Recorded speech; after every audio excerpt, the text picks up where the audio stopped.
BRS నాయకులకు అధికారం పోయినాక పూర్తిగా మతి భ్రమించి మాట్లాడుతున్నారని మాజీ మంత్రి బీఆర్ఎస్ నాయకులు హరీష్ రావును ఉద్దేశించి ప్రభుత్వ వైపు ఆలేరు ఎమ్మెల్యే బీర్లా ఐలయ్య ఘాటు వ్యాఖ్యలు చేశారు. హరీష్ రావు నోరు జాగ్రత్తగా పెట్టుకో, లేకుంటే నోట్లో యాసిడ్ పోసి కడుగుతామని హెచ్చరించారు. ఇక ముఖ్యమంత్రి రేవంత్ రెడ్డిపై అనుచిత వ్యాఖ్యలు వెంటనే ఉపసంహరించుకోవాలని బీర్లా ఐలయ్య డిమాండ్ చేశారు. నాయకులకు అధికారం పోయిన తర్వాత పూర్తిగా మతి భ్రమించి మాట్లాడుతున్నారు. మరి 6 అడుగుల ఆజానుభావుడు హరీష్ రావు గారికి దమాకు మొఖాల్లో ఉందో మరి దమాకు ఎక్కడుందో అర్థమైతలేదు. రాష్ట్ర ముఖ్యమంత్రిని పట్టుకొని నోటికొచ్చినట్టుగా అనుచిత వ్యాఖ్యలు చేస్తున్నాడు. మరి తెలంగాణ ఉద్యమం సమయంలో గాని 10 ఏళ్ల అధికారంలో మీ మామ కేసీఆర్ మాట్లాడినటువంటి భాష తెలంగాణ ప్రజలు గమనించినారు.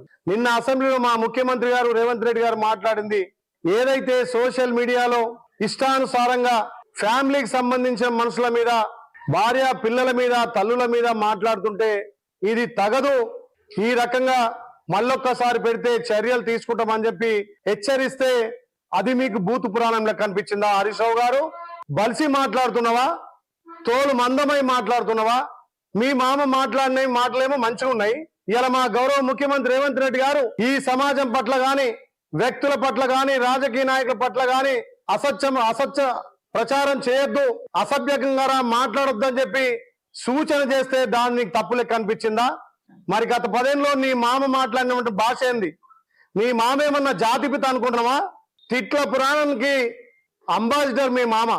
తెలంగాణ యాస భాష వంట పట్టించుకొని తెలంగాణలో